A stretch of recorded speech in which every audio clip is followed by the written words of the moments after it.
In this new era of real estate, the most important thing, I'm going back to every single time, are you the expert in your field? If not, become one. And that takes time, that takes effort. Being an expert in whatever you choose to specialize in. If that's a very broad everything and every. So, I mean, it's a step-by-step process. So, obviously, you've got to figure out what that is. But whatever it is that you choose to do, you'd better be the expert in that field because you have got to show your value, right?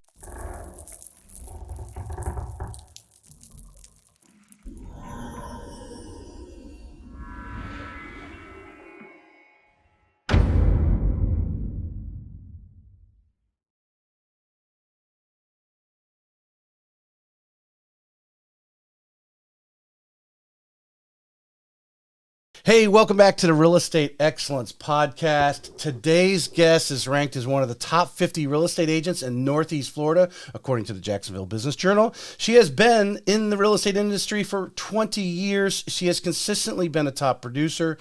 Today, she is the broker owner of Toussaint Group Realty. She has a passion of working with buyers and sellers. Let's welcome this superstar, Virginia Toussaint, to the show. Thank you so much. Thank you for coming on. And as many of my guests that I have on, this is the first time we've met this morning. So we're going to get to know you. And I'm really interested in that because as I've gone through, as I go through everyone's social media and consistently at your different brokerages. And obviously, you know, your real producers recently here for 2024. I don't know why they say 2024 because it's really your 2023 numbers, but recognized by the Jacksonville real producers. But Virginia, I really appreciate you coming on, and I kick off the show with the easiest question of all, so that everyone can get a little bit to know you a little bit. Where are you from? Oh, well, I grew up in Keystone Heights, Florida, so very, very small town. Mm-hmm. Moved to Gainesville, Florida, my junior year of high school. That was the big city for me. And early 20s, I moved to Jacksonville, just better job market, more opportunities, all of those things. And I've been here for over 20 years now. Yeah. Well, you spent 4 years at the University of Florida, right? Yes. I was in Jacksonville when I went to the University of Florida, but yes. Oh, okay. All right. At what time, I mean, you as, 18, 19, 21 years old, I mean, what kind of career were you thinking? I mean, you were a business major, if I read that correctly. Yes. So, what were you thinking about doing at that time? Oh, well, goodness. So I don't have the traditional story. I was a young mom. And I had my first child when I was 18, another one when I was 20, and the third one when I was 23. So I was just trying to figure out life and provide for my family. And around the time I had taken, after high school, I took a break. I didn't go straight into college. And then I started college and stopped for a while. And by the time I had gotten to, so I wasn't the 18-year-old in college. I was in, I would say, mid-20s. Okay. I had gotten a job at what was Washington Mutual, now it's JP Morgan Chase, and I was climbing the corporate ladder, and a business degree just seemed to make sense. Yeah, the banking and that corporate structure. Yes. Yeah. That's like the ticket. Like, oh, you can't take that job unless you have a degree. It could be in underwater basket weaving, but right. Yeah. Yeah. So that's exactly it. I was just trying to secure my future and make sure that I had room for growth, and just was a natural fit. Right. So you spent basically a dozen years. Were you always in the mortgage department, or is that somewhere where you kind of migrated to? I was always in the mortgage division, but I was in different areas of the mortgage division. So I'm a constant learner. I'm very curious by nature. I like to master something and figure out the next thing. So I started out in the phones and customer service. Went to the lien release department, the cash operations department. I got my real first taste of real estate as a manager in the real estate owned department. So all of the houses that were foreclosed on. I was going to ask you, loss mitigation, right? No. I went to loss mitigation after that, but REO is like, and I know you know, but for the listeners, once a house is foreclosed, it's selling the houses on the open market. So at the burst of the bubble, that's what I was doing. And we used to joke in that department and say, oh, when I leave here, I'm going to go into real estate. And then from there, everything kind of switched to loss mitigation, short sales, deeds in lieu of foreclosure. And I went to that department as a job coach manager. Then I went on to be a training manager. And then there was a reorg, and I was offered a lateral position doing something completely new, or by HR guidelines, because they were changing so much of my position, I was given the option to take a package. And within about 10 minutes, I was like, do you mean the standard package I could just willingly take right now? And they said yes. So I was like, well, then I'm going into real estate. I've joked about it for a long period of time. Right. So I had about a 2-month window before my last day at Chase. And in that window, I took real estate classes on the weekends. I got fully licensed. I left Chase, and I never looked back. Wow. So you just opened this huge Pandora's box for me. Oh, no. Of questions. Because obviously I've never had anybody on, or at least let me know that they were in doing that kind of work. Because in 2008, my wife and I, we bought our house here in St. Augustine. It was Thanksgiving of 2008. The rates just started to go down at the time.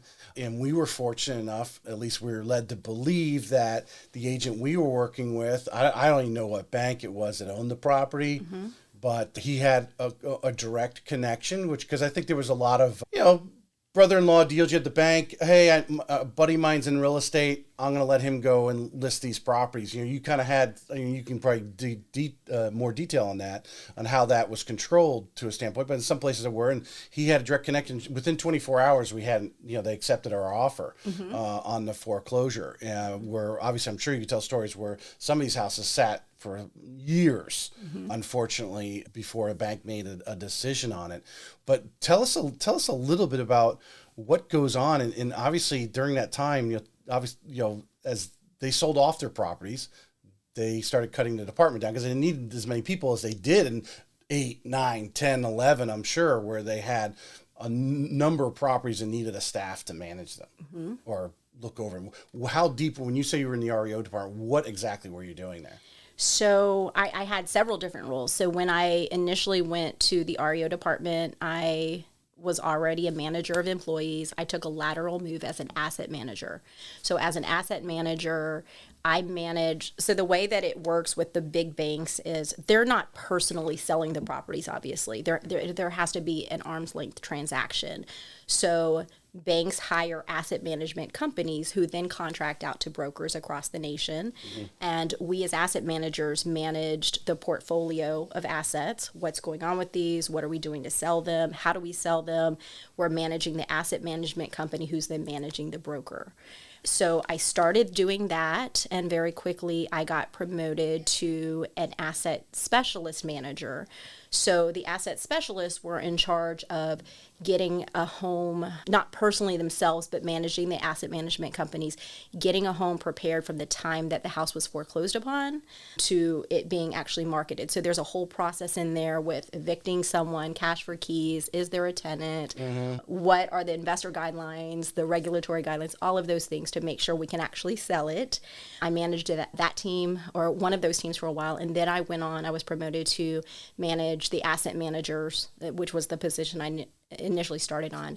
And by the time the REO wave was starting to go away, I went on to the job coach management position in the loss mitigation department. Right. So I was never there I was there at the height of the market for a couple of years. Right. And then I was out to the next department. Because some of these, people realize, I remember the house next door to us, that couple actually got divorced. She was living there.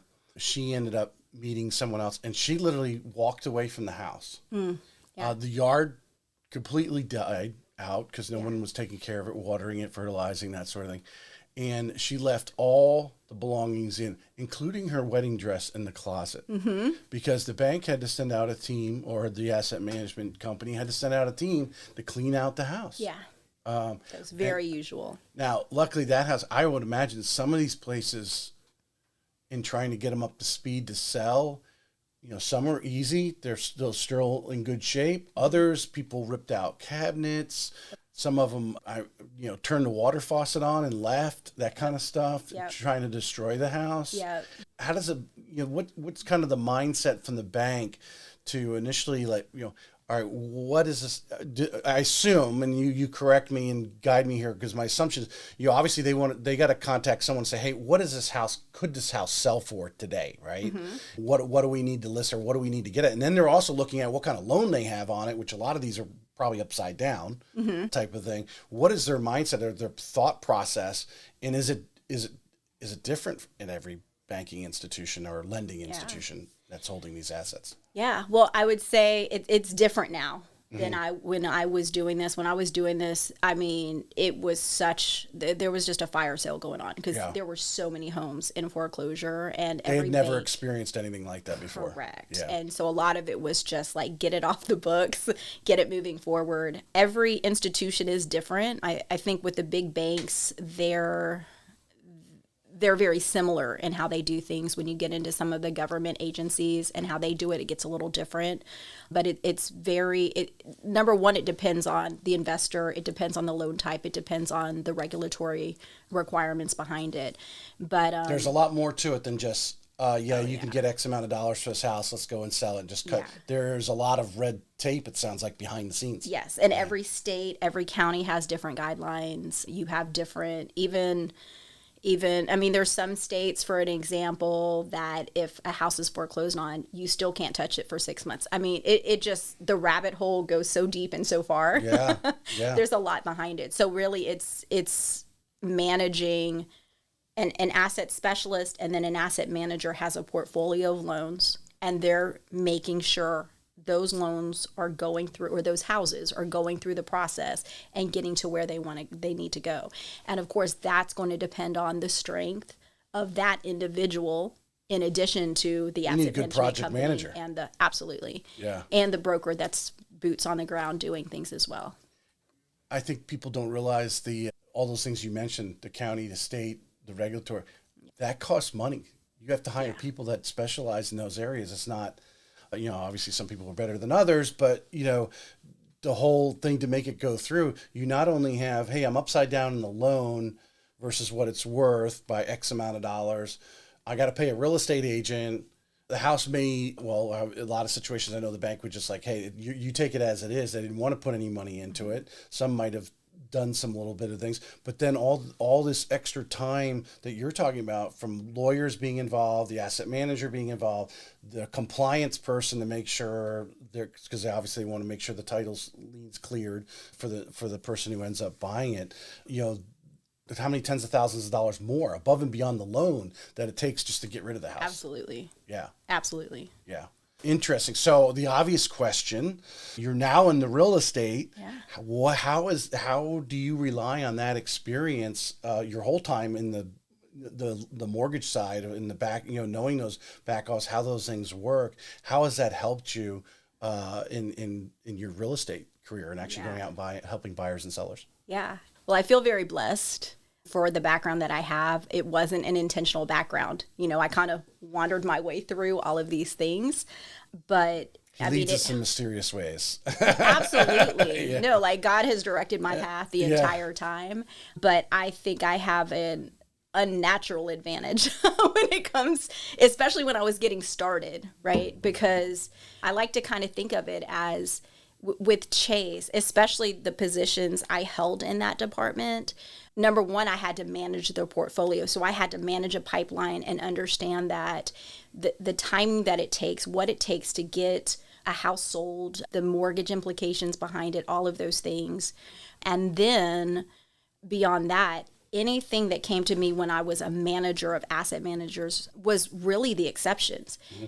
Why are these houses not being sold? Why are these loans not closing on these houses? And so I had access to, not even access, I managed the portfolios from properties from $30,000 up to $30 million. So I came in with the knowledge of this is what sells a house. This is what sells this house in this area for this reasons. This is why this isn't selling. This is what's going to make it sell. This is where you need to price it at. And so I think coming in, I had all of that. I had the banking background. I had the mortgage lending background. I can explain to a customer what's going to happen after they close on their home and what to expect with escrow and what to expect with all of why those loans things. are sold off in the secondary market, and Yeah. their servicer might change, as most likely going to change, and why Yeah. there's benefits in that. It's interesting because it sounds like you were dealing with, I imagine, multiple states. Oh, all 50. All 50. You were dealing. Oh wow! So they didn't even regionalize you. You were No. just whatever came up on the screen. That was your deal. Yes. There. And then you're working from Jacksonville, and then your interaction. So when you looking, I assume, property out in California or Colorado or something like that, where you've never even been there, and be talking with the real estate agent. How, like, again, I think every banking institution had a different attitude than others. Others were like, let's get these we'll take our losses, just get these off our books. Yes. Type of thing. Where others were like, ooh, that's too much of a loss. We got to hold on to it. Let's see if the market improves, whatever their situation is. But for you, in communicating with that, let me ask you this, were you talking directly with the real estate agent, or were you more with the asset manager who was then talking to the agents? Well, I was talking to both. So the Okay. first line of contact is the asset management company. But if there's a house sitting there in the middle of Utah and I'm looking at that and I'm like, why is this house not selling? Right. I'm picking up the phone and I'm calling because I need that off. I need that off the books, right? I need that to Yeah. be sold. It's sitting there. It's aging inventory. So a little bit of both. And just with my curious nature, I'm going to find out, right? We talked about your curious nature. We're kind of wired the same in that way of like, wait a minute, why isn't it selling? What will make this sell? Right. And in those conversations, unknowingly collecting all of the expertise of all of these different agents and brokerages of, oh, well, this is what you need to do in this situation, and this is why. Give us if you can remember, just a brief story of like an interaction you had, like what they needed.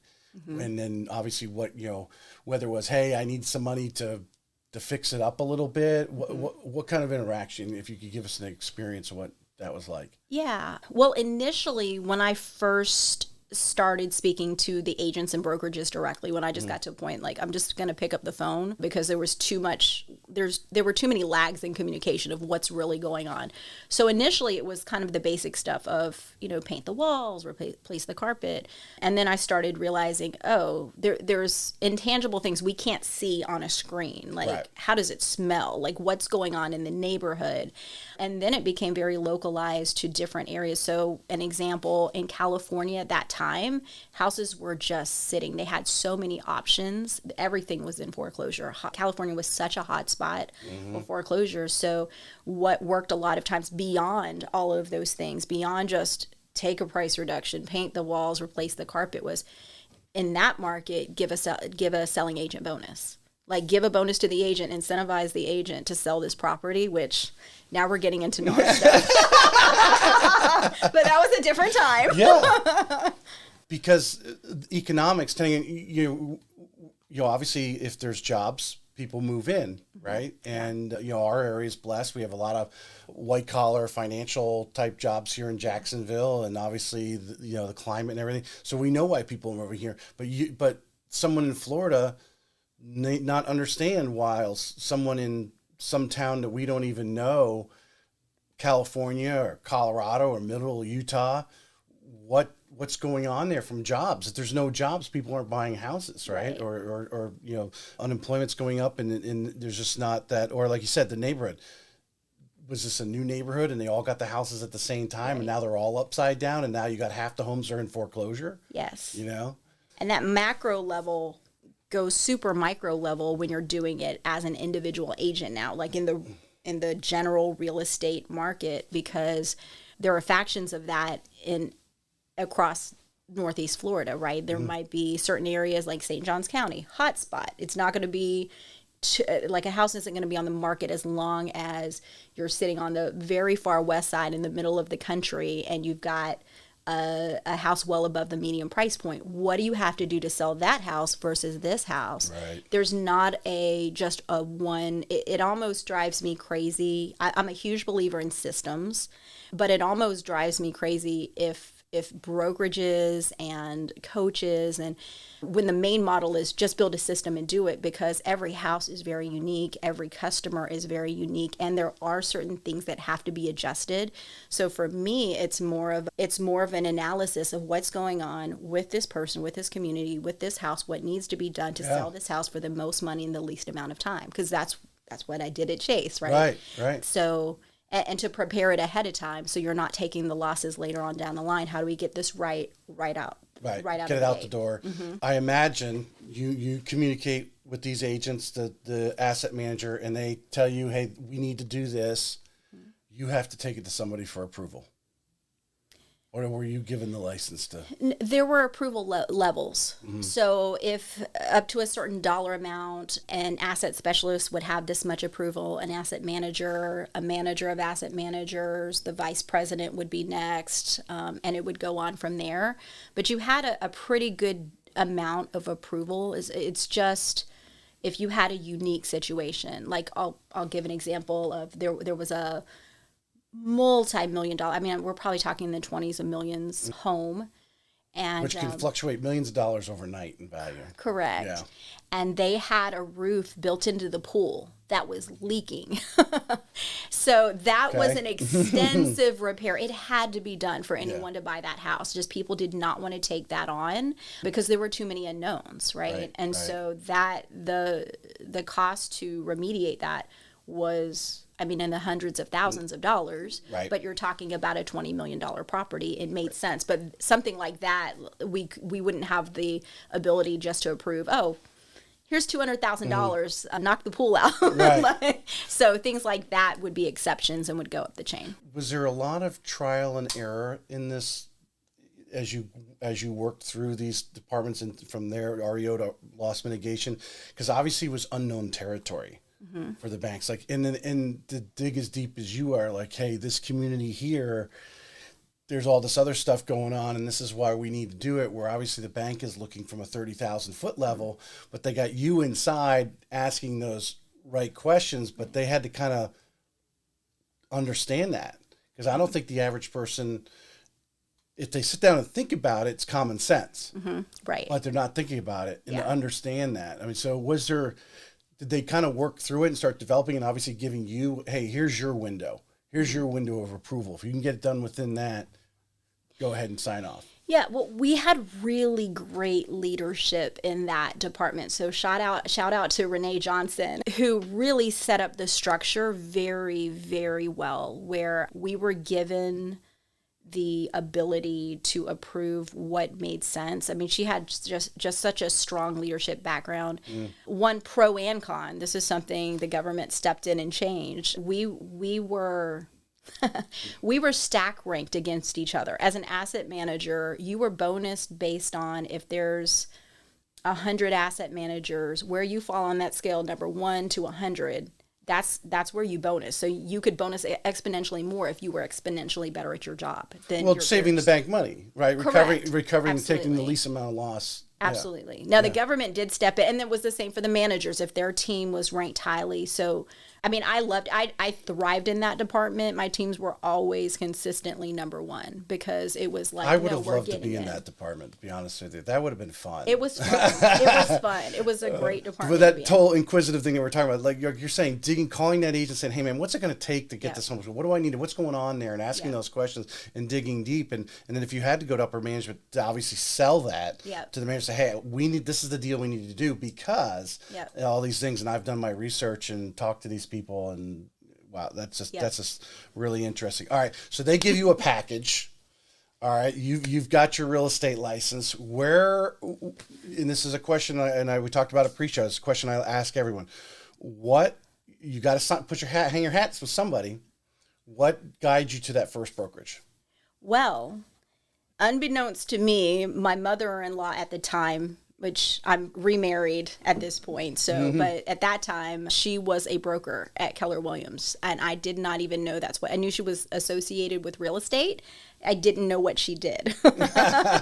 And so when she heard I was getting a real estate license, she was like, well, we've got to sit down and talk. So thankfully, it was a great brokerage. I wouldn't have known better or worse either way. Right. But that was Keller Williams Mandarin. And they, at that time, they had Halcyon Lane, Jen Henry, who is phenomenal. She was my productivity coach at the time. Everyone that she coached is now doing extremely well for the most part. Anybody who stayed in real estate, because she was such a phenomenal coach and really gave us a really strong foundation. So I got, again, God led my path. Right. There was no more thought behind that. Well, I imagine over the years, and probably almost, if not daily, weekly, or monthly, you're asked by people about the industry. Should they get in it? They obviously between HGTV, Bravo, whatever, puts a lifestyle out there. But I mean, it's a business. You can make really good money and change your lifestyle. There's been many people on this show that have started with zero,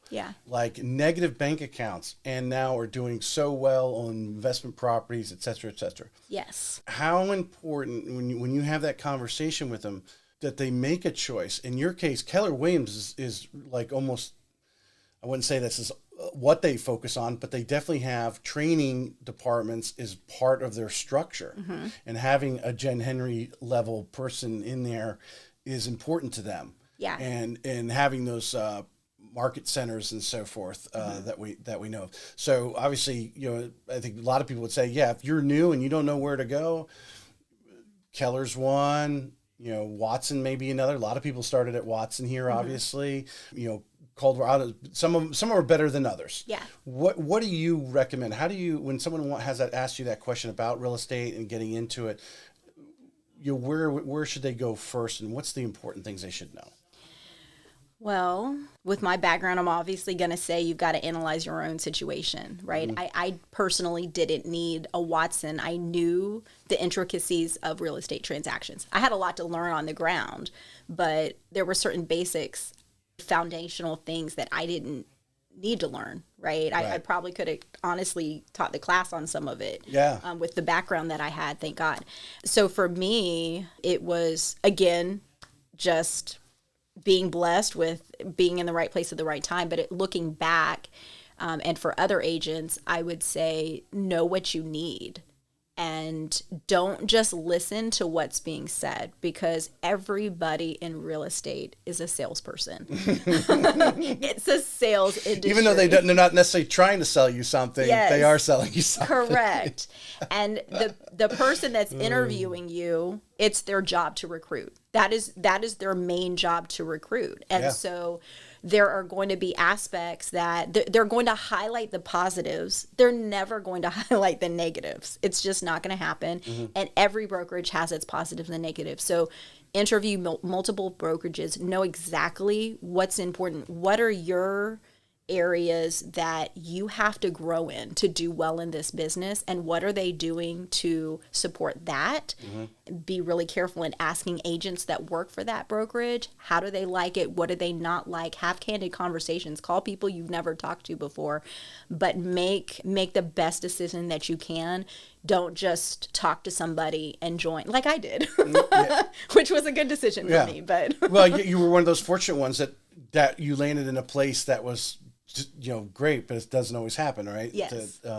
Because obviously you said know what you need, or learn what you need, but most people don't know what they need. Now you came from a background, you've already had technically been in the real estate industry, you've seen contracts, you know how this thing's going on, the questions, you're talking to real estate agents and understanding the mindset and so forth that's going back and forth. So when you enter, you kind of have this, you're halfway around the track already. Where someone, we're seeing some people coming out of college, getting into real estate. Others are changing from corporate America and had nothing to do with real estate. And then looking back and what you know now, because the need question, you probably weren't even thinking about that when you walked into Keller Williams. Now you're looking back and go, that's what I needed, and then we just connected. How do you find out what you need? What are some ways you think? And it's not, again, I don't think there's a right or wrong answer to this question, but if you were to analyzing, knowing what you know, coming from corporate America to being self-employed, 1099, how can someone start to discover what they need to enter the real estate industry? As a real estate agent anyway. Well, we all have it. I mean, I had a large number of needs going in.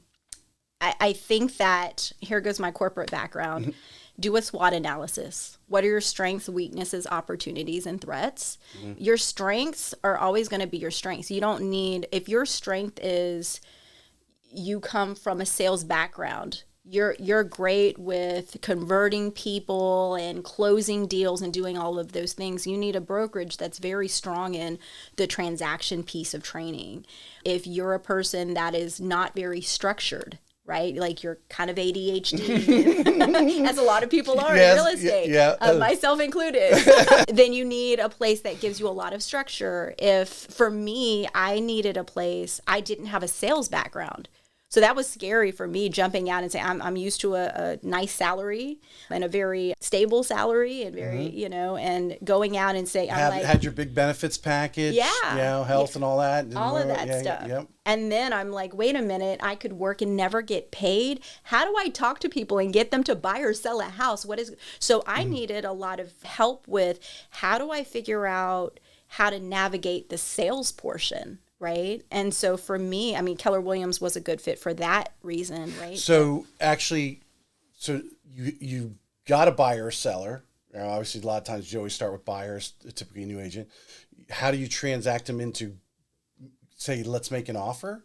I mean, is that getting down to that kind of detail? How you transition of showing the house to getting them to say, let's move on this. Yeah. Right? Was that kind of one of the things you were concerned about? That wasn't a concern to me. My concern, I'm not, by nature, I'm a people person. I love people. I had a lot of great contacts, but I'm not a salesy person. I'm still not. I never will be. I always kind of rejected that mentality of have this perfect script and just say it over and over again. Like, who do you know that wants to buy, sell, or invest in real estate? Like, that's not me. For me, I was like, okay, I have a lot of great people in my circle. I've been here for a long time, and I think I have people who trust me. I feel like I've always tried to do the right thing. I feel like I always try to do it with excellence. So I think there's people who would use me, but how do I get them to consider me with, I was worried about being, and that's a fear, like how do you not sound overly salesy? Because on one hand, you need the business, right? Especially starting out, you need to be able to say, hey, can I do this? Where we've got to get into a conversation of you need a house or you need to sell a house. And then I've got to get you to say you're going to use me. To me, the rest is, okay, you're serving that with excellence, and you're setting up the process and making sure all that's handled well. But that piece of lead generation that was unnerving for me. So taking your circle, because you knew a lot of people, to actually contacting you and saying, I want to transact. Yeah. So to me, now I'm going to give my analysis that I want to know how now you're 8-9 years into being a real estate agent today, and how, just like mortgages, to me, I think, they need to know what you do. Just like if you're I got an alumni brother who does orthopedics, and I think he works on hips or knees or something like that. And the fact that people know that that's what he does, not everyone needs a hip or knee every day, right? But when they have a family member or whatever that does, that's when they're going to say, call, right? Yeah. Call Virginia, because she's in real estate. So now 8-9 years into it, you have great success. What are you doing now that crosses that? And now you are being in contact, being top of mind is the word, right? Yeah. Or phrase that of all your sphere, because you aren't calling them going, hey, you're just calling them saying, hey, what's going on? What are you guys doing this weekend or whatever? Hey, I saw you on Facebook, you have happy birthday or whatever. Yeah. Yeah. So what's the question? The question, yeah, okay, yeah, good point. So the question is now, after 8 or 9 years, that initial fear that you had or hesitancy, how are you handling that today? It's not even, you probably don't even think about it. Yeah. Well, can I back up to Yeah. the beginning? So, because I think It's that your plays answer. into what I do. that explains what I do today. Yeah. So in the beginning, I mean, I had kids, I had a household. I was like, I can't make less than what I made at Chase. Like that would defeat the whole purpose. So I've got to make more. And that's my first year in real estate, I did 8 million in sales. That was, yeah, but that was just that was 8 sheer- years ago. That's Yeah. 2016, It was like a 15. $220,000 median price point. Right. But that came from a lot of hard work, and that came from a lot of fear. I was like, I've got to replace my income, and I more than did that, right? Thank God. But I was sitting there like, everybody's saying, what are you going to do to lead gen? What are you going to focus on? Who's your target audience? And I'm like, I don't know. How does anyone know that getting into real estate? And so I made a list of all of the different lead gen strategies. And this is how I start with a new agent in my own brokerage. This is the list. Pick 2 or 3 things, right? That's what I was told. So at bare minimum, do that. But for me, I was like, I still don't know. So I'm going to do it all. I'm going to touch every single piece of lead gen, and I'm going to do it at least once, even if I hate it, even if I'm scared to death to do it, and I'm going to figure out what works, and that's what I'm going to go with. So I did expireds, and I did cold calls, and I did circle prospecting, and I did door knocking, and I did It open works for you, houses. right? Correct. Yeah. And then as this continued and I had some sales under my belt, I was able to see, okay, this is where my main sales are being driven from. And for me, my first year, I think about 40% came from Sphere, because in the beginning, there were people that I'm sure were hesitant because they didn't know if I knew what I was doing or not in real estate. And right? they didn't really know what you were doing at Chase or anything, right? I mean, people know you, but sometimes they don't actually know what actually you're dealing with because they don't understand what you're doing anyway, right? Right. Yeah, and whether or not you knew what you were doing as a real estate agent. Yeah. So about 40% came from Sphere, and I would say maybe 50% came from open houses. So converting mostly buyers there. And then the remaining 10% were expireds, or a little bit of this or a little bit of that. And so then I focused primarily, I let go of the expireds and all of those things because I'm like, okay, I'm putting a lot of effort in. I'm getting some results, but I'm not the person that's going to remember to follow up tomorrow at 8 a.m. So if I didn't convert them on the first call, I probably wasn't going to convert them because honestly, for me, You didn't circle back. I didn't circle back. And that's not my superpower. So I would just struggle in that arena if I tried to use that as my main lead gen source. After I did open houses and Sphere for a while, I realized how much I enjoy working with Sphere. And then it became a natural thing of I'm getting more and more business and referrals from my Sphere. They know me, they trust me, they know I'm going to do the right thing, they know they're going to have a good experience. And now other than a sign call here, something like that. I mean, of course, leads can come from different areas, but I'm pretty much referral based only from my Sphere. Right. And people that they know, and even referrals that are coming from agents from out of town. Normally, they're still referring me from my Sphere. They're like, my cousin works in is in Jacksonville, and she knows you and said to call you. So right. Even agent referrals are still coming from Sphere. And so over a period of time, as I started realizing that and saying, okay, this is working, and this feels good to me. Like I get to help people I know through this really big transaction and make a difference in their life. And I have this wonderful ability to be in their family for this period of time, right? And so it brought me a lot of personal joy and a lot of personal purpose. And then it also, it just kind of went into itself. So now, what am I doing now? I do a lot of mailers. You're 10xing your circle of influence right now? What are you doing now? Or what have you, I mean, how has your contact with your circle of influence evolved in the last 8 years? Because obviously you've had a lot of success with it. Yeah. Well, I'm kind of the unagent. I do life with people, and I genuinely love people. So if I see you, and I've been seeing you in a while, how are you doing? How's your family? All of those types of things. I'm sending out like past customers, certain members of my sphere, sending out mailers every month. So what can I do to add value? And I don't just send a mailer that's like, who do you know that wants to buy, sell, or invest in real estate? It's, hey, here's a checklist to do in your house. Here's how to preserve your house. Here's one for fall. Here's one for spring that I curate and handwrite. I mean, it's tight, but you know, Right. I'm doing that. I give them a monthly email that talks about fun things to do in the community each month. Right. And I'm personally pulling all of those things. I'm not leaving it up to a third party source to give something generic. That drives me nuts. Yeah, it has to be personal. And then from that point, I mean, I think I'm always on a quest of, because I'm not the consistent, I'm going to, at 8:00 tomorrow morning, that's never going to be me. I'm not wired that way of, I'm going to time block 2 hours tomorrow morning to call 30 people. And then I'm going, I call the people that I can. Of course, I have a database, but I call the people I can. I try to make every moment genuine.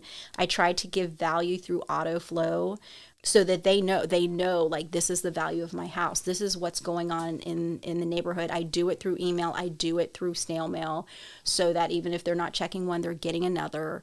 What would you say, because I think a lot of agents start, and I know, well, George over at Keller Williams said when I had him on the show, he regrets not actually tapping into his circle of influence earlier in his career. What would you say to someone who's a little hesitant of tapping into it, knowing what you know now and how much that has just changed your life? Yeah. Well, I don't think it's for everyone. I do still think, I think you should try everything once and see where that gets you and see where your superpower lies, right? But I think for some people,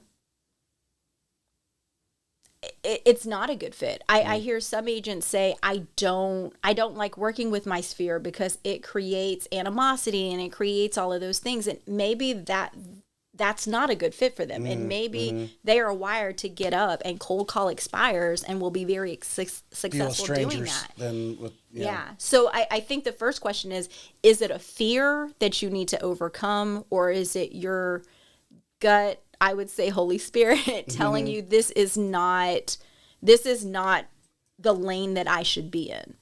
So I don't hold back because you're afraid of something. But if you feel like that's not your good fit, just find your good fit. What is your lead gen source? And that might not be sphere, and it might be. I agree. It may not be for everyone, but I think people are putting some things out there that aren't there. Okay. You know, like you said, animosity. And I know I live in a neighborhood, like a lot of the top agents that live in St. Johns County, especially, you know, the ones that have been doing it for 10, 15 years, have lived in St. John's Golf and Country Club at one time or another. Oh, I used to live there. Yeah, there you go. There you go. Yeah. So where they're like, oh, well, there's so many agents in the neighborhood. Well, that neighborhood is turned over. There is a core group of people who you end up knowing because you've been there as long as they have. But for the majority of those 799 homeowners in that community, a good bit of them have overturned and they don't know anyone else. Yeah. And the agent they dealt with when they bought the house, who knows if they're still in the business or if they're not doing their follow-up with them or whatever, to reach out because it's like, oh, well, they probably know another agent, so I'm not going to reach out to them or farm that neighborhood, right? Because, oh, there's a bunch of agents that live in that neighborhood, so I'm not going to farm that neighborhood type of thing, even though you live in that neighborhood, you know. But I think we often think, and we're all guilty of it, including myself, we often think, well, you know, do they like me, right? It's like dating. Does she like me? Does he like me?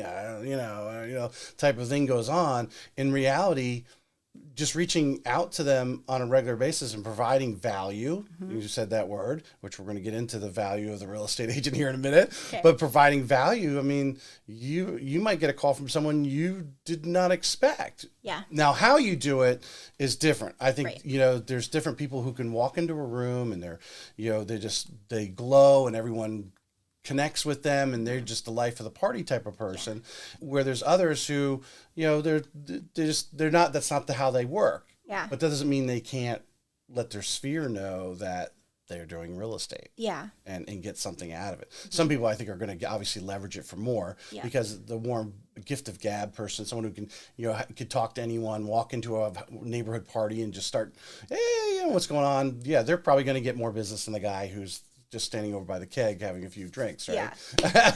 Yeah. Type of thing. But you mentioned something early. Do you want to say something? Yeah, I think an example of this is, there are people, you think of real estate as a very extroverted career, right? But there are people who are not extroverted that do 100%. Very well in real estate because they get on a system of their cold calling expireds, or they are doing FISBOs, or they're doing something that they're very methodical. And that is, I keep saying superpower, but that's what it is. That's their strength. And so that person, it may burn them completely out to work with Sphere, to have to be on all the time, whereas a true extrovert, which I'm very extroverted. Right. So I get all of my energy from people. I'm like, oh my gosh, I'm so excited to see. You're the type to have the past client party or something like that. I need to do better with that. Yeah, but there's agents that do that where there are other agents who, they're still reaching out to their circle, but just their knowledge and presence, people have a respect for them from a professional standpoint. Yeah. Others do well, being more the social butterfly type person. For sure. Yeah. And so if it may not, I guess that's what I mean. Like if it's build a career that you love. Like that's one of the beautiful things about real estate is I love people. I love doing life with people. I love being there in those moments. Sphere is a great fit for me. Right? If somebody's like, I like to come home and close my door and have peace and not have to deal with things like people all day and all night, and that kind of drains me, then there's a different lead gen source that would work for them. So I think it really has a lot to do with how self-aware are you? What is your emotional intelligence level to know who you are, what you bring to a room, your social awareness of those things around you. And again, if you don't know, then learn. Like, get the knowledge on that. Like, those are the missing pieces in there of it's going to be very Some of your friends can tell you a lot of reasons why they like you. Yeah. I mean, I would have a conversation with you and say, this is what I'm trying to find what I need. We're going back to that. And we go into Brooke, what do I need? What is it that you like the most about me? What do I do? Or, it could be your integrity. It could be, your faith, or, there's all thousands of things of why people, bond to each other, usually like minds. That's one of the things. You said something earlier, and it clicked with me. It is because it's often talked about. And when I was telling you, I was getting prepared for, the podcast, they're like, what's your avatar, right? Who's this target market that you're after? You got to really pin it down. I'm like, well, I'm focusing on 30 to 40-year-old females that are, whatever, been in real estate for 3 years or something, whatever, they kind of, in reality, in your case, is I think a perfect example. Your circle of influence, I'm sure you have people from all economic scales in there. Every walk of life that you can imagine in that scale. And if you are just pinning it down to like, well, I really like first time home buyers. Well, I think you're limiting yourself. Yeah. I think 36% of the homes sold last year, if I saw the statistic, I'm one of the NAR lawsuit guys are flashing things. We're first time home buyers, right? So a third of the market. So what are you doing with the other 2/3? Why, because if I just went to my sphere and said, hey guys, I'm a first time home buyer specialist. I'm blah, blah, blah, blah.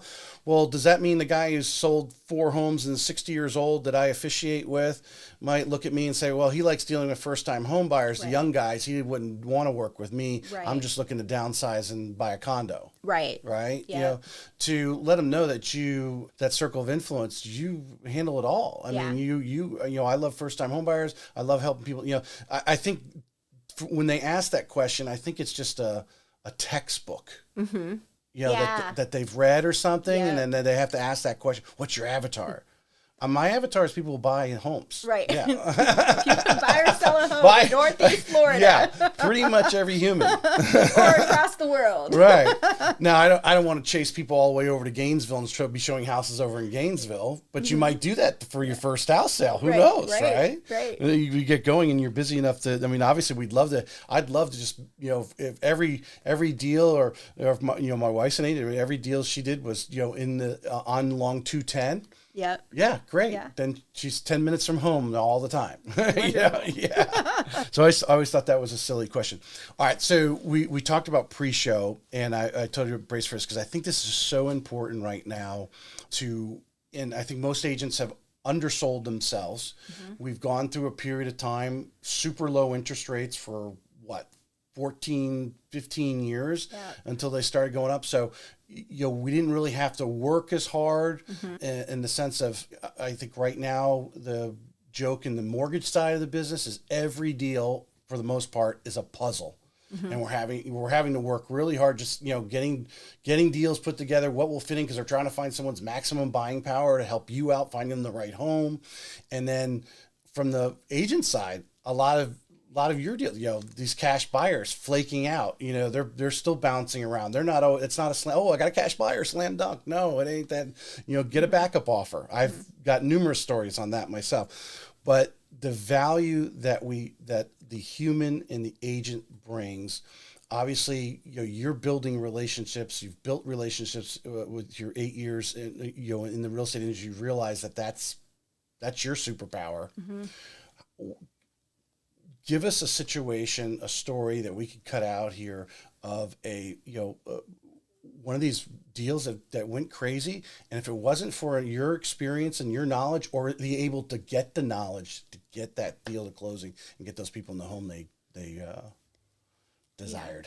Yeah. And I'll say, if I back up a second, I don't think my superpower is people people love me. I don't think it's that. I think I love people, but I think the superpower is doing your job with excellence, because at the end of the day, if you're not wowing them with their experience and everything else, why are they referring you to your, there's only so much like and love in the world, right? If you're going to give me a horrible real estate transaction, I might love you. We might go to dinner on Friday, but I'm not necessarily using you as an agent. Right. So I think the superpower, I hope that my superpower is that I treat every deal personally and with excellence, and I do my best to wow a person and give them the most seamless process they could possibly have. If you had no marketing budget, couldn't buy leads or anything, the only marketing you have is the person you're working with right in front of you, and then telling someone else. Yeah. And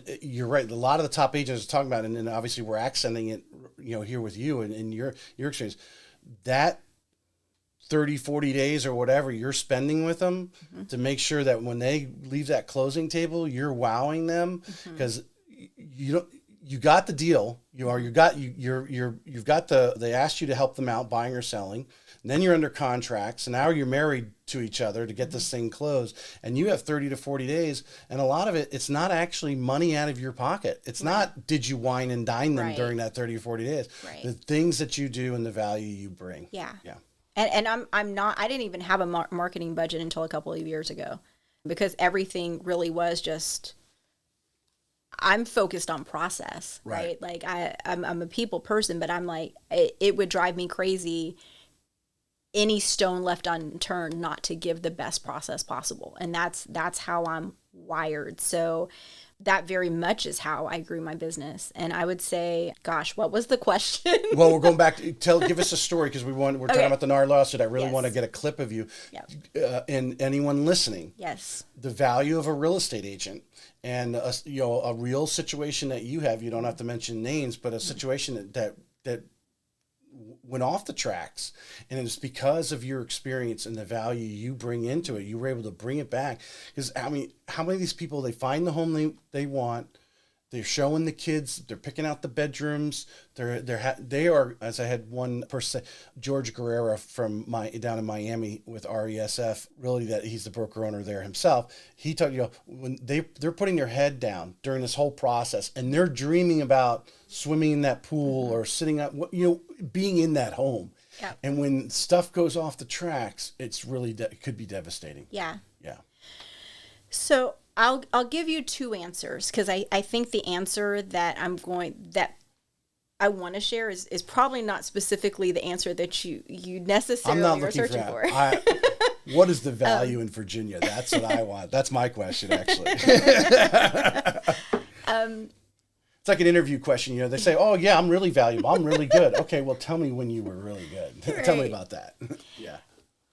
The value of me, or a good real estate agent, a great real estate agent, is the proactivity involved to not have those, oh my gosh, this thing is blowing up situation.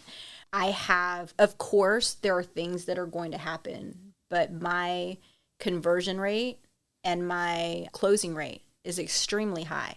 When I hear people in the industry say, oh, just plan on a certain number to fall through, that's not acceptable to me, because that is a person's life, and that's time and energy. Someone's getting business. Devastated. The buyer or seller, someone in there, yeah. Right. It's not a simple, okay, well, X percentage is going to fall through.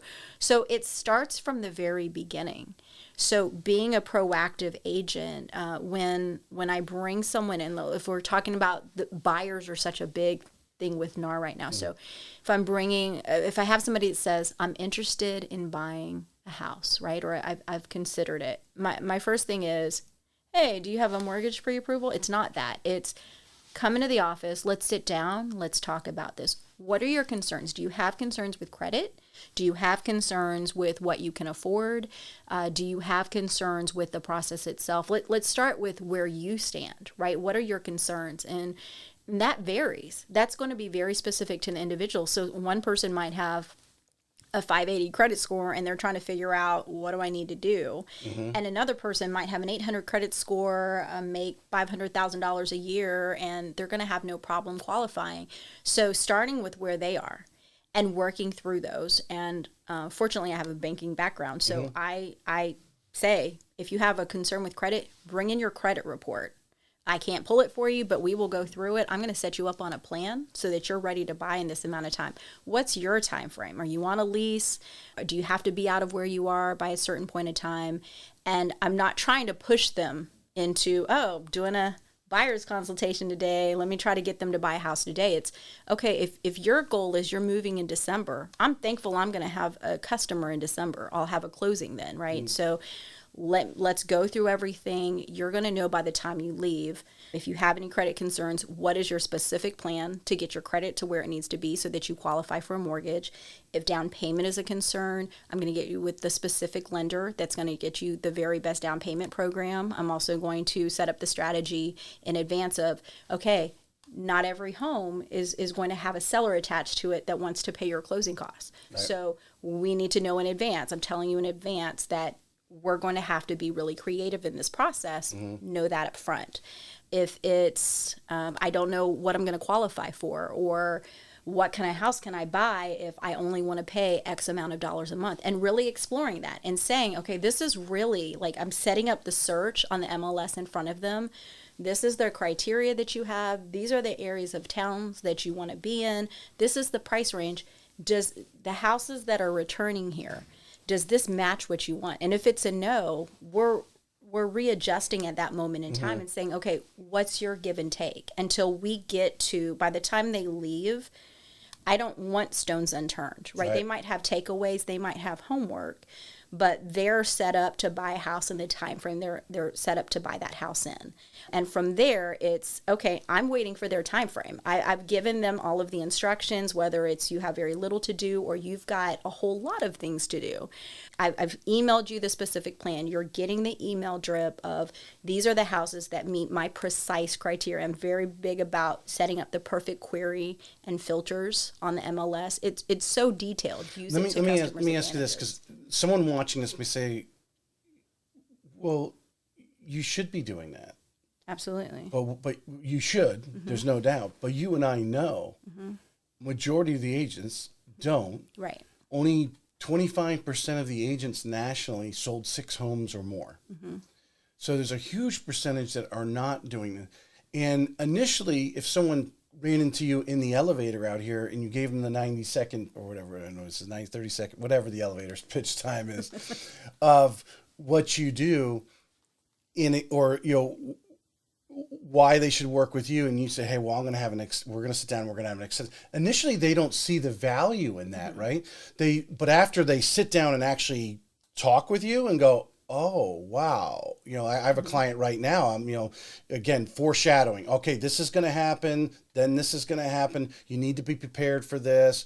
Here's how insurance, he's a first-time home buyer. Here's how insurance is going to work. Who do you have your auto with now? Start with them, right? And how insurance works in Florida, and passing that knowledge on. But initially, right, that person will say, well, I want to work with her, so I guess I got to sit down with her. But after this initial consultation, which may take go on, but the initial consultation, how, and because I know it's positive, the person you're working with, what is the reaction back to you? Because I imagine you gain, even they already feel you're credible, but now you're taking another step in the credibility step with them. Yeah. Well, I'm referral based only. So a lot of my buyer's consultations and my listing consultations, I get a call and somebody says, such and such said, I need to call you and I need to do whatever you say. And I'm going to come in, and when can you meet with me? That's the greatest compliment, isn't it? That's such a wonderful compliment. Yeah. And it happens over time. That didn't happen day one in real estate, but over time, if you truly serve and do it for them individually, not for like, oh, I have this widespread plan, that this person sitting in front of me, how do I give them the best experience possible? What are their needs? How do I proactively solve for them? How do I give them a seamless process? Then that's going to sell itself. And they're going to say to their friend who then wants to buy, because everyone, I think everyone has, when they're getting ready to buy, they have a problem. It might be, it might be as simple as, I don't know what house I want to buy. I know the neighborhood, I know the price point, I know, how am I going to figure out what's the right house? Or it might be, my credit is tanked and, microphone. My credit is tanked and I need to figure this out. But everyone has a need. And it might just be navigating the process. Yeah, and it's different for every person of what they feel their need is. But that's, in real estate, that's called tapping into their motivation, right? And I don't like looking at it as their motivation. It's too salesy for me, but it's, what is your need? And we're going to solve for that, right? And if it's just, some people, it's just like, hey, I'm going to be buying a house and I don't have much time. And they might be a very successful executive and they don't have the time to, like, they want a seamless process. They want it to be efficient. I'm only going to be here for a year or two, or I might be here for 20 years. Right. Yeah. All of those things. Yeah. Then, okay, well, let's sit down and talk to make this the most efficient process. Let's set up that plan. So I'm not doing the same buyer's consultation for every single person, nor am I doing the same listing consultation for every single person. If you've bought and sold multiple houses, you don't need me to walk you through insurance. You get a packet of information where you have that, and I make sure we at a high level go through it, but I tap into what it is that you need and set up that plan. And I was watching, this agent did this role play, joking obviously after Friday's announcement of the proposed NAR, and obviously everything's going to devastate buyers agents. And he did a role play between a buyer and them just using an attorney. And knowing what to offer, knowing the inspection, how to obviously, I'm sure you have a list of preferred people you work with that you've worked with through numerous transactions, make you look good, because that's what their goal is, but obviously serve just like you're serving and so forth. But the importance of the agent coming in and bringing that knowledge in, would you agree? I think right now when you read some of these headlines on it's really actually sad. I have to say it's kind of sad because you have people who have no idea what they're talking about. Yeah. They're working at some news agency making $300, $400, $500, maybe $1 million a year as a whatever position or more. Yeah. And a lot of times they just walk through and they have a total third person handling with that real estate agent that handles their assistant, right? It's handling all that paperwork and that needs to be in things that need to be go on in the inspections and sort of thing, where you and I are dealing on the ground with real people who have real money, who may be working paycheck to paycheck or trying to buy their first home or even their third or fourth home. And we know that life has its things, kids and all these things that go on in our lives, and the value that the agent brings to make, because we know every transaction is different, every house is different. Yes. There's only that one house that's sitting on that golf course with that pool view or whatever it is. There's only one like it, and they set their dreams on it. And they're putting a lot of their hard-earned money is focused on their home, and the value of the agent to make all of this mud come together and mold it into a nice statue. Yeah. Right. Yeah. I didn't ask a question. I was like, what was the question? But my question is this: when seeing these little headlines, and a lot of it's clickbait, it's social media. People are just trying to get people to click, but there are some fear mongering people out there who love just stirring it up. I mean, I had some comments yesterday on one of the posts from somebody who was saying something, and they're making comments. But how important you think it is going to be, because of this bringing to the headlines, that we need to do more of like what we're doing and expressing and letting people know this is the value of a real estate agent, because there's a lot of stuff like an iceberg under the water that they don't see that we're doing. Yeah. Well, I think that with these changes, first of all, we don't even know exactly how everything's going to play out, right? Like we have certain criteria that we know is going to happen. We don't know what all of the buyers are going to do. We don't know what all of the sellers are going to do. If they're even paying attention to that. If they're even paying attention. We don't know what all of the agents are going to do, what every brokerage is going to do. So a lot of it is just conjecture at this point. So a lot of it, tune out the noise. Yes. Right? That's number one. But in this new era of real estate, the most important thing, going back to every single time, are you the expert in your field? If not, become one. And that takes time, that takes effort, that takes training, that takes When you experience. say field, explain what you mean. Are you like be an expert in St. Johns County or St. Augustine, or when you say field, what, and as a real estate agent, because we're just talking about the avatar, right? We want first-time home buyers and we want the retirees as well and everyone in between. But when you say be an expert in your field, how would you describe that to someone? Being an expert in whatever you choose to specialize in. If that's a very broad everything and everyone. Veterans or or military type thing that I know a lot of people specialize, obviously, or like to focus on that group. Yeah. So, I mean, it's a step-by-step process. So, obviously, you've got to figure out what that is. But whatever it is that you choose to do, you'd better be the expert in that field, because you have got to show your value, right? I personally, I'm not afraid of this. If as soon as all of this came out, like the agents in my very small boutique brokerage, the first thing that I said is from today, a buyer's brokerage agreement is required if you're with this brokerage. And that's not to put unnecessary rules, but that's so that we're not behind the 8 ball come July. Like, you're going to be an expert in this by the time we get to July. It's going to feel weird at first, but you're going to learn how to do this, and we're going to walk through this.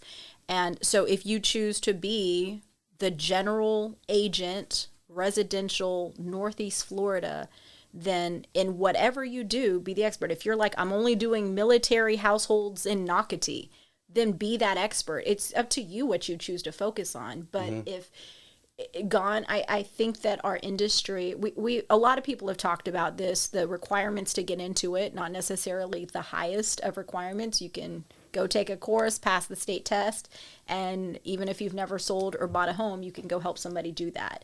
That doesn't make you an expert. That doesn't make you a great real estate agent. I feel that buyers will be more hesitant to sign with that agent going forward, because it becomes more of what's the process, the thought process of sellers now. So sellers, everybody says, oh, newer agents a lot of times focus on buyers. That's because in the past, buyers didn't see, even though they were paying for the representation in the purchase price of the house, they didn't necessarily see or feel oh, this is coming out of my pocket. Now they're going to see, this might be a direct pull from my pocket. Are you the best agent for me, and why should I do this?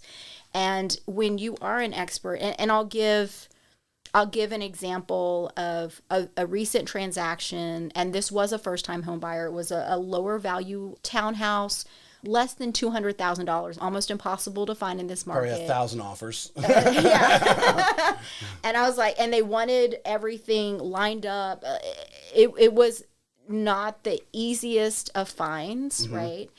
But when we found it, first I helped to curate that. How do we find this house? And then once we did, in the transaction, he had a brand new HVAC system installed. He had a brand new hot water heater installed. The HOA pays for the roof. He's within his budget, which was a very small budget per month. He got less than the purchase price with the sales agreement, and he got some closing costs paid. If an average buyer out there thinks they can go navigate themselves through that, Go for it. Go for it. Yeah, I sat through, and I don't want to go on. I mean, I want to watch my wife this weekend on a very desirable home in St. John's Golf, have multiple offers on it, and every buyer was different, coming with one straight with cash, but the buyers truly weren't there. It was the daughters who were showing the home, and they were like, okay, let's make an offer. You had other people who were in other areas like Nocatee wanting to get out of Nocatee, for whatever reason, but they had to sell their home to do it. And so, and then you had another one was the current owner is a veteran. And they, basically half the value of the home is in a loan. They have a lot of equity, is at 2.5%. And there was a couple people who actually had the ability to put down almost $400,000 to get down to the loan amount, and then try to assume that. So we had all these things going on in the ability to take all that and then translate it to your buyer and say, here's the best. Here's your offers. Here are the possible pitfalls, because it goes beyond the offer. Am I right? Correct. I mean, people will flake out just because they're a cash buyer. Doesn't mean they might not even make earnest money 3 days later, which I had recently happen. And luckily, my buyer who needs financing was the backup offer. Yeah. And so we got it back, and they were so set on this home. It was like, oh, this is perfect. Yeah. And then the cash buyer slips in. 3 days, 72 hours later, cash buyer's out. They don't even make the earnest money. Yeah. But how important the agent to be engaged with the other agent. Right. In negotiating this, and this is what we've got, and this is why we're going this way. Can you match this other offer type of thing? To be the backup. And I think one of the things that's probably not happening a lot on on what you guys do is ask to be the backup offer. Because not all these, and it's not because they're getting out because of the inspection. Right. It's like some of these people aren't even really looking at the house because there's such a demand. They're going and putting an offer on a house they think they like, and then they sit on it for a couple of days and then go, oh, no, we don't like it. Yeah. Yeah. Yeah. Yeah. And how do you become the first offer, not the backup offer? Yeah. That's when the market, we've got a slow market right now. Not slow. We have a normal market. I take that, but we have a normal market right now. It takes a normal Inventory's amount rising of, a little bit. Right. Yep. If we ever get back to a market that's close to a seller's market like we've seen, the amount of expertise, like it's one thing to say, I want this house and I want the best deal possible. It's a whole other strategy to say there's 50 people that want this one house and it's got to be mine. And if you're an agent that can do that, and that's because you're strategic, you're analytical, you are foreseeing the things that could happen, you're a communicator, you're all of these things, there's value in that you could use me as a real estate agent and get the house you want, or you can settle for the house down the street that you're not going to be happy in and move from in 2 years. So that's when I say the agents, I think in this new era, the cream is going to rise to the top. Yes. The agents that are in this because they truly have a passion for this field, for doing the right thing, for making sure that customers get what they want at the end of the day, and they can navigate through all that and follow through on that promise. That is going to be indispensable, just like it always has been. The ones that have gotten by with I'll do a deal here, I'll do a deal there. I don't really know what I'm doing, but I'll get lucky and I'll stumble onto this. It's probably not going to work for them. So I think people in the real estate industry, they just need to make the decision. Are you in? Or is this season out for you because it's going to be a little bit more hard? But the people who are in, they're going to do really well. And what's going to happen is if this becomes more challenging, we don't know what's going to happen, but we can kind of project there's some changes coming. What we'll see, in my opinion, is that agents that have just kind of been floating along, they'll fall out of the real estate industry and they'll go find a career that works better. Like anything, there's change, or you're foreshadowing of there's going to be change, and they're going to use that as the excuse of getting out. I mean, we all done that somewhere in our life. Yeah. I don't want to do with the change, so I'm going to go do something else. Yeah. I mean, I think which is legitimate. Yeah. It's legitimate. 100%. If it's not for somebody, go find the next thing to do. The people that stay, there will be more deals for them. More transactions for them because there's going to be less agents. The number of sales is not going to change. Right. The only thing is unless we didn't have any houses to sell. But I think, would you agree, inventory is going to be low for a while. The demand for housing nationally is out of control. Right. We're in Florida, which is we hit the lottery in Florida. But I think you did so well today explaining a lot of different things, but just really narrowing it down. I mean, your passion for as you said, the process. That was the word you used, process. And I had Caitlin Doherty on the other day, and she was, she likes actually the longer transactions. She likes working with people. And when you take that mindset and know that, hey, I'm working with these people, whether you're working for 6 months or so, as you know, I'm sure you've had a lot of people call you and say, hey, I want to make an offer on this house. My friend told me you're the best agent. Can you make an offer on that house? And you sold that house. And in 30 days later, the transaction's over. But when you're focused on the process and, like you said earlier, wowing them. So at the end of the transaction, they're like, wow, I didn't even expect that.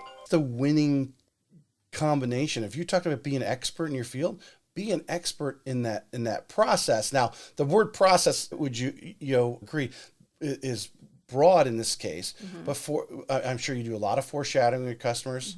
We're going to do this home inspection. If this comes back, or if this, hey, the hot water heater may be changed out, this is how we're going to handle it. You're talking with the seller's agent, how much toleration are they going to have to fix some of these things? You're smoothing the path. You're 3 steps ahead, like in a chess game. You want to be 3 steps ahead. Absolutely.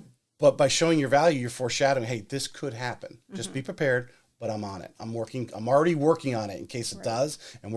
So if we get that call, we already know what to do. Yeah. And that right there, if there's anything someone wants to be, like you said, be a expert in their field, would you agree that's kind of like that would be like the foundation? Yeah. Definitely. To bring. Is there anything else you want to add? Did we not talk about? I don't know. This has been a great conversation. We've been going for an hour and 18 minutes. Yeah, wow. But there's a huge amount of content. There's going to be a lot of great reels here because what came across is you. And your customers are going to see that. The other agents are going to see that, may even hopefully give you a call and say, hey, what's going on at the Toussaint group, right? Yeah, what are you guys doing over there? And hopefully want to, pick your brain, that sort of thing. If not, bond with you and mold what you've got going on. The only other question I had for you from this, we talked a little bit about marketing, and you're working your warm circle. What is your mindset? Because everywhere you guys go, training's all over the place. Social media, got to do video. What are you doing in that area? Do you feel it's important? Not important? Is important for you because of the way you are doing your relationship building, but obviously new agents need to get in and leverage social media to get known. What is your attitude towards it? My attitude with that is the same with everything else. It depends on the person. I have social media profiles. I'm not as active as I could be on them. But for me, I'd rather be having genuine conversations. And for me, it gets to a point, there's a certain aspect of social media where it becomes like me, that kind of cringes me out, right? Because I like for things to be you. And then when it's like, oh, I sold 100,000 homes this year. It's needed. Yeah. It's necessary. I think some people float better in that space, and it comes back down to, what is your superpower? Like, what is it that you're going to, it can't be the same across the board. If every single Can we title this, What is Your Superpower? Should we title this? Sure. Yeah, we'll title what this. Is your superpower? Yeah. Podcast. What is your superpower? I think that should be a great title. Okay, go ahead. Yeah. So if social media is your superpower, then leverage that 10x. Mm-hmm. And if it is not, but you feel it's necessary, be okay with, I put out a few posts a month and I get something out there and I'm intentional with it. And if you're just like, I only cater to my expireds and that's all I do, and you're winning at that, go win at that. But find your lane. No, I and think be good with you it. hit on something in this resume. So Sophia Gordon, she's a little bit younger than you and I. She is 20. Yes. But she feels Instagram's her thing, and that's how she stays top of mind. Mm-hmm. Local, has friends, so she stays top of mind because that's where her audience is. And we go back to that avatar. Her avatar is her circle, and so she feels obviously Instagram is getting to a lot of them, and that's how she stays top of mind. Your social media avatar may be different depending on your circle. What is your circle made up of? Right. I'm sure that we have some people that are, are 20 years old. People that are 80 years old. But really, if we narrow down what is the bread and butter of your circle, it's probably a little bit closer to somewhere your age, give or take, and that socioeconomic makeup, right? Like minds and get together, and that what is the social media platform they're on, or do they like the email? Mm-hmm. Do they like to say, hey, this is going on in St. Augustine this weekend, you should go down there? Yep. That may be their thing. And then 10X that. Find out what that group likes and 10X it, because that's your bread and butter. Yep. Yeah. I love it. Absolutely. Yep. 100%. Yep. Anything you want to add? I don't think so. I appreciate you coming on. It was a great so show. much. A lot of information. Anyone listening to this, to really get, not only to go as our theme this week is the NAR lawsuit, the value of an agent, you really showed it today on the show. Thank you so much. I appreciate Thank you for having me on here. Thank you. It's been great.